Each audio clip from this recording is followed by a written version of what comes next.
பார்த்ததே இல்லையேப்பா. இந்த வீட்டு குட்டி தேவதை ரொம்ப கொடுத்து வச்ச குழந்தை. மாமக்காரங்க பாசத்தோட குட்டி தொட்டில்ல பல்லக்குல மகாராணி மாதிரி தூக்கிட்டு வராங்க.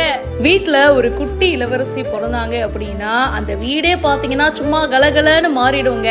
குழந்தை பிறந்தாலே ஸ்பெஷல் தான், அதுவும் பெண் குழந்தைனா கேட்கவே வேணாங்க, இன்னும் ஸ்பெஷல் தான். அப்பாக்கு மட்டும் டாட் லிட்டில் பிரின்சஸ் கிடையாது, அந்த குடும்பத்துக்கே அவங்க தான் லிட்டில் பிரின்சஸ்.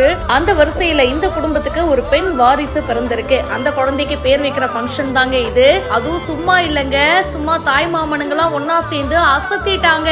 மாமன்காரங்க எல்லாரும் அந்த குழந்தைய பல்லக்கு மாதிரி ஒண்ணு ரெடி பண்ணி அதுல பட்டு துணியால தொட்டில் மாதிரி ஒண்ணு கட்டி அப்படியே அலைக்கா தூக்கிட்டு வராங்க. அதுக்கப்புறமா அந்த குழந்தைய தொட்டிலையும் போடுறாங்க. இந்த வீடியோ பலருக்கும் ரொம்ப பிடிச்சிருக்கு. அந்த மாமா முறையில இருக்கிற அந்த பல்லக்கு தூக்குற எல்லா மாமன்காரங்களுக்கும் அந்த பரிசும் எல்லாம் போடுறாங்க. ஏன்னா தாய் மாமனுக்கு தான் அந்த முதல் மரியாதை அப்படின்றது கொடுப்பாங்க இல்லையா. சோ ஆக மொத்தத்துல இந்த ஃபங்க்ஷன் செம சிறப்பா போயிருக்குங்க. கேசவினி மாரிமுத்து அப்படின்றவங்க இந்த வீடியோவை ஷேர் பண்ணிருக்காங்க. இத பத்தி உங்களுடைய கருத்துக்களை சொல்லுங்க. மேலும் பல இன்ட்ரெஸ்டிங்கான விஷயங்களுக்கு இப்பவே ஃபாலோ பண்ணுங்க.